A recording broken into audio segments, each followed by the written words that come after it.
The Blob 1988 edition is a remake that came 30 years after the original, and it's not your daddy's Blob movie. This is a much different take. It's obviously filled with a lot more special effects, more elaborate movie magic has been brought to this new version.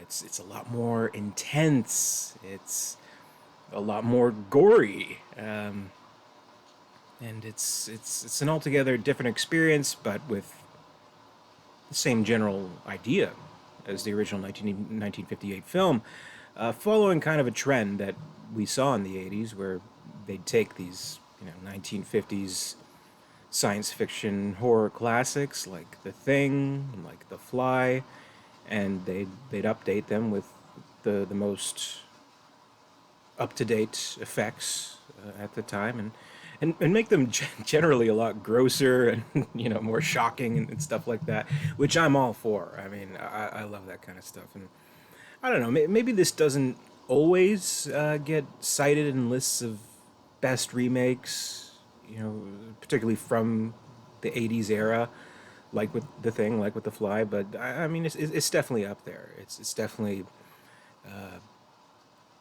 a worthy update, I would say.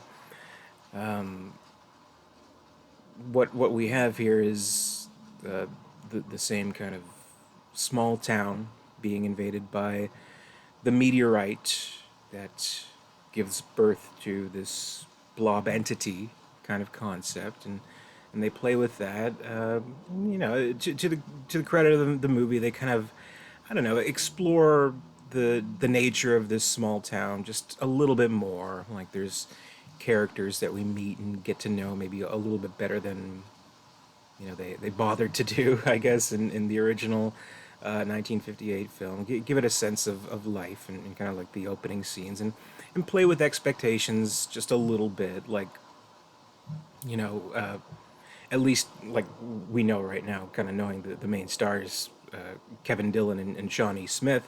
We kind of know that they're the leads of the movie, but there's kind of a neat bait and switch where we think maybe the all-American quarterback, good guy kind of surrogate for the Steve McQueen character from the original film. We think he's kind of going to be the lead character, but then boom, they get him in the first act. He's killed by the blob.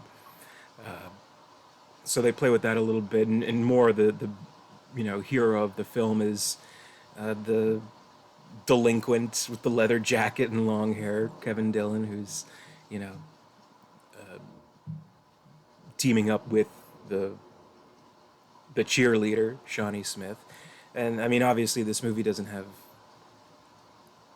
the Stephen McQueen, which they called him in the original film, Steve McQueen equivalent. But hey, Shawnee Smith is great to have. I mean, especially if you're a horror fan, right? I mean, who doesn't love Shawnee Smith? She's the greatest. The Stand, the Saw movies, Becker. I love Becker, so she's great. And we see what they can do basically with this concept and with the updated effects, and they're really cool. They're good effects. I mean, credit where it's due. You could like look at any 5 minutes of this film, and it's just like an immensely higher budget than the original could have even conceived of, could ever have dreamed of. And it's still really cool stuff that holds together well. There's a mix of practical effects and optical effects that do hold up pretty well, I would say.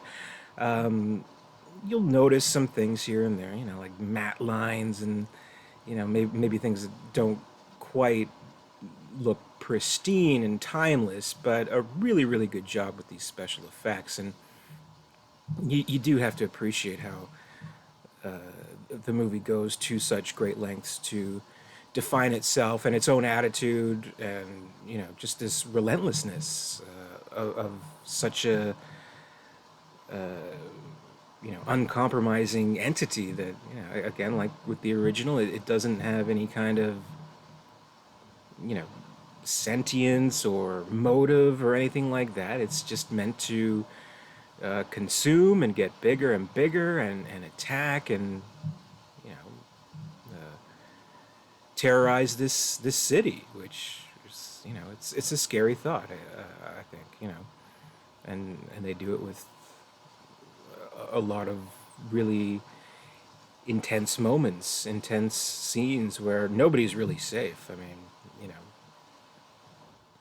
to give away one spoiler, I think one thing that people always kind of mention about the movie, kind of praise, is that even like the darling little kid isn't safe. Like there's pretty harsh moment where a little kid gets gobbled up in the sewer, which is pretty cool.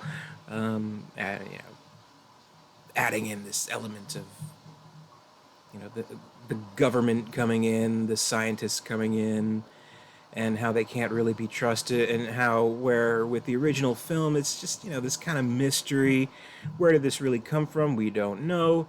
Here we get a clear answer on that, and it's that it was in fact this biological warfare experiment. That was sent out in space. It came back, and it came back with a fury and ability that was beyond their wildest dreams, and that's kind of communicated nicely with the scientist character played by John Seneca, who's wonderful in the movie. He's great, probably you know the highlight of the movie for me, which overall, I mean, has a good cast. I mean, Kevin Dillon, Johnny Smith, of course,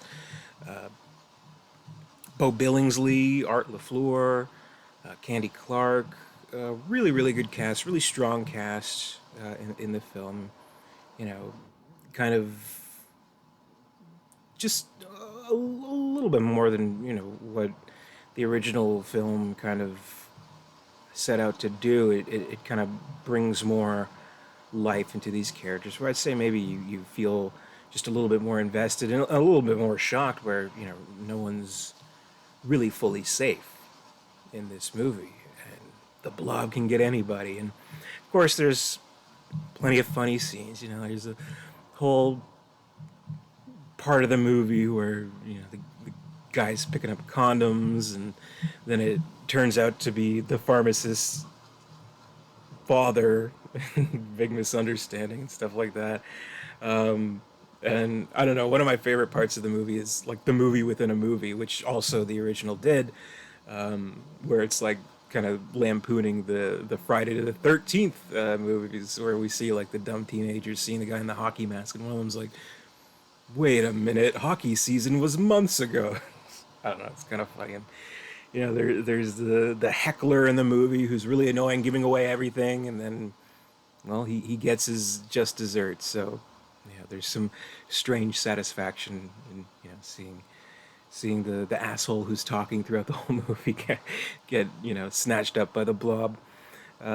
So there's little funny stuff like that, which I really appreciate in the movie, and I appreciate its whole atmosphere and the scope of the movie, which obviously is trying to be something much different than the original film. This was directed by Chuck Russell, who, of course, just a year prior had directed the wonderful Nightmare on Elm Street sequel, Nightmare on Elm Street Part 3, Dream Warriors, which had all this imagination and all these effects, but maybe not the hugest budget. So here's what Chuck Russell could do with a huge budget, and then of course going on to direct the Jim Carrey smash hit, the Mask, which was full of cutting edge special effects, nominated for an Oscar and all that.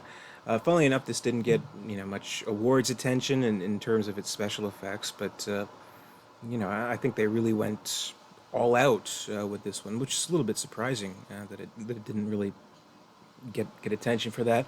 But I think it stands up quite well with the effects.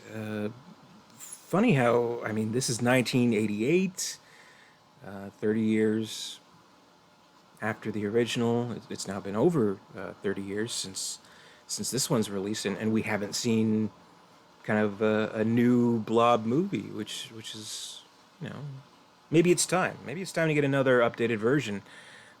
But I mean, at the same time, it's like these kinds of effects, they would be a cinch today with CGI. Like a blob, I mean, that's not challenging at all. So I think, maybe the trick would be to make it kind of worth the while. Audiences today, they really want to be blown away by special effects, which with the dawn of CGI, it's a little harder to do. So this movie was very impressive for the time, but how can you top that? I'd be interested to see that. But as it stands, I think it's very well done, very worthy update. Which is better, the 58 or the 88? I mean, it is apples and oranges. I mean, there are people who absolutely swear by the original 50s version, who have a cult-like devotion to it, while others, I guess, of a different era will say, well, obviously this one's better. If you're a horror fan, you like the blood and guts, I mean, obviously this one's better. I don't know.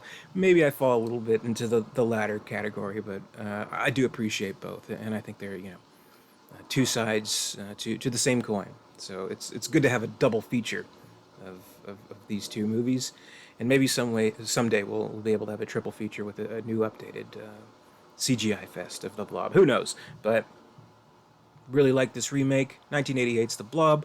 Well worth checking out.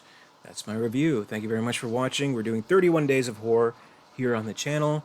New horror movie reviews every day in October 2021. So be sure to keep up and stay tuned for more as the month continues. Be sure to comment, rate, subscribe, all that good stuff.